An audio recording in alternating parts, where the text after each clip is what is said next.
ಕೆರೆಯಂತಾದ ಸರ್ಕಾರಿ ಪ್ರೌಢಶಾಲೆ ಆವರಣ. ಗದಗ ಜಿಲ್ಲೆ ಗಜೇಂದ್ರಗಡ ತಾಲೂಕಿನ ನೆಲ್ಲೂರು ಗ್ರಾಮದಲ್ಲಿ ಘಟನೆ. ನಿರಂತರವಾಗಿ ಸುರಿದ ಮಳೆಯಿಂದ ಶಾಲಾ ಆವರಣ ಜಲಾವೃತ. ಪ್ರೌಢಶಾಲಾ ವಿದ್ಯಾರ್ಥಿಗಳು ಶಾಲೆಗೆ ಬರಲು ಹಿಂದೇಟು. ಶಾಲೆಗೆ ಬರಬೇಕಾದ್ರೆ ನೀರಿನಲ್ಲೇ ನಡೆದುಕೊಂಡು ಬರಬೇಕು. ಮಳೆಯಿಂದ ಆಟದ ಮೈದಾನದಂತೆ ಆಗಿದ್ದು, ಕೂಡಲೇ ಶಿಕ್ಷಣ ಇಲಾಖೆ ಪ್ರೌಢಶಾಲಾ ಮೈದಾನವನ್ನು ಅಭಿವೃದ್ಧಿಪಡಿಸಬೇಕೆಂದು ಒತ್ತಾಯ.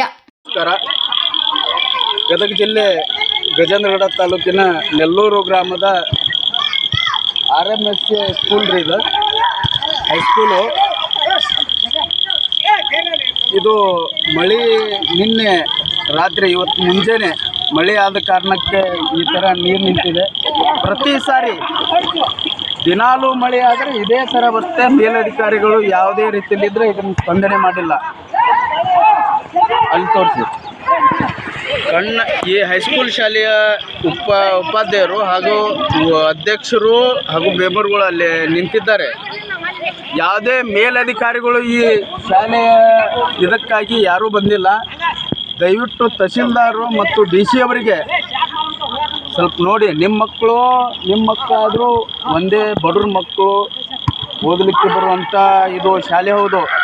ದಯವಿಟ್ಟು ಕೈ ಮುಗಿದು ಹೇಳ್ತೀನಿ, ಇದನ್ನು ಸ್ಪಂದನೆ ಮಾಡಿ ಇದಕ್ಕೊಂದು ಯಾವುದೇ ಗುಣಮಟ್ಟವಾದಂಥ ಮೊತ್ತವನ್ನು ಹಾಕಿ ನೀವು ಇದಕ್ಕೆ ಒಂದು ನೀರು ಹೋಗುವಂತೆ ಮಾಡಬೇಕಾಗಿ ವಿನಂತಿಸ್ಕೊಳ್ತೀನಿ. ದಯವಿಟ್ಟು DC ಅವರಿಗೆ ಮನವಿ ಮಾಡ್ಕೊತೀನಿ, ತಹಸೀಲ್ದಾರ್ ಅವರಿಗೆ ಮನವಿ ಮಾಡ್ಕೊತೀನಿ.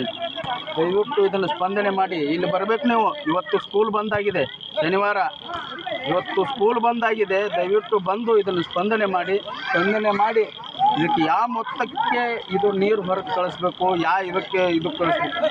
ಏನಾದರೂ ಸಣ್ಣ ಮಕ್ಕಳು ಬರ್ತಾವೆ, ಇಲ್ಲಿ ಸಣ್ಣ ಮಕ್ಕಳು ಬರ್ತವೆ. ಬಂದು ಏನಾದರೂ ಅನಾಹುತ ಆದರೆ ಯಾರು ಸ್ಪಂದನೆ ಮಾಡ್ತೀರಿ ನೀವು? ಇದು ಬೇಕಾಗುವಂಥ ನಿಮ್ಮ ಕಡೆ ಮೊತ್ತ ಇರುತ್ತೆ. ಇದನ್ನು ಮಾಡುವಂಥದ್ದು ಒಂದು ಸ್ಪಂದನೆ ಇಟ್ಕೊಳ್ಳಿ ದಯವಿಟ್ಟು. ನಮ್ಮ ಗದಗ ಜಿಲ್ಲೆ DC ಅವರಿಗಾಯಿತು, ನಮ್ಮ ರೋಣ ತಾಲೂಕು ತಹಸೀಲ್ದಾರಿಗಾಯಿತು, ಗಜೇಂದ್ರಗಡ ತಾಲೂಕು ತಹಸೀಲ್ದಾರಿಗಾಯಿತು, ದಯವಿಟ್ಟು ನೀವು ಇದನ್ನು ಸ್ಪಂದನೆ ಮಾಡಬೇಕಾಗಿ ವಿನಂತಿಸ್ಕೊಳ್ತೀವಿ. ಇದೇ ಅಷ್ಟೇ. ಜೈ ಹಿಂದ್, ಜೈ ಕರ್ನಾಟಕ.